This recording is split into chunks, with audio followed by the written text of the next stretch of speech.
Episode 545 की शुरुआत गोयनका और सिंघानिया परिवार के बीच बढ़ते तनाव से होती है।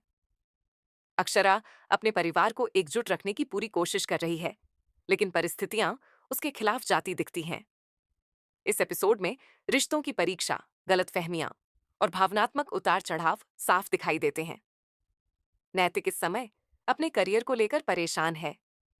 ऑफिस में उस पर दबाव बढ़ता जा रहा है और वह घर की परेशानियों से भी घिरा हुआ है। अक्षरा उसे संभालने की कोशिश करती है, लेकिन नैतिक का गुस्सा और तनाव दोनों बढ़ते जाते हैं। वह अनजाने में अक्षरा से रूखा व्यवहार कर बैठता है, जिससे अक्षरा को बहुत दुख होता है। इधर गायू और नायरा के बीच भी हल्की नोकझोंक देखने को मिलती है। नायरा समझदारी दिखाने की कोशिश करती है, लेकिन परिवार के माहौल का असर बच्चों पर भी पड़ता है। अक्षरा यह देखकर और भी चिंतित हो जाती है कि परिवार की समस्याएं बच्चों के मन पर बुरा असर डाल रही हैं। इस एपिसोड में दादी और बुआ दादी के बीच भी मतभेद सामने आते हैं।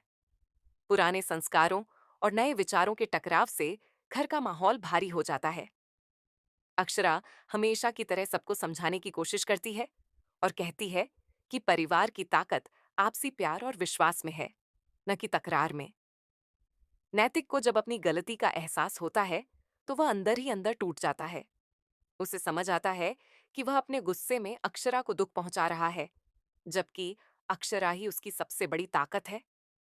वह अक्षरा से माफी मांगना चाहता है, लेकिन अपने अहंकार की वजह से शब्द नहीं खोज पाता। एपिसोड का सबसे भावुक सीन तब आता है जब अक्षरा अकेले में रोते हुए भगवान से प्रार्थना करती है कि उसके परिवार की खुशियां वापस लौट आइए। वह कहती है कि उसने हमेशा रिश्तों को निभाने की कोशिश की है और आगे भी करती रहेगी, चाहे उसे कितनी भी तकलीफ क्यों ना हो। अंत में नैतिक अक्षरा के पास आता है। वह सीधे माफी तो नहीं मांगता, लेकिन उसके व्यवहार में नरमी साफ झलकती है। दोनों के बीच एक शांत सा पल आता है, जो यह संकेत देता है कि आने वाले समय में रिश्तों में सुधार हो सकता है। एपिसोड 545 रिश्तों की नाजुकता और आपसी समझ की अहमियत को दर्शाता है। यह दिखाता है कि परिवार में प्यार के साथ साथ धैर्य और संवाद कितना जरूरी है।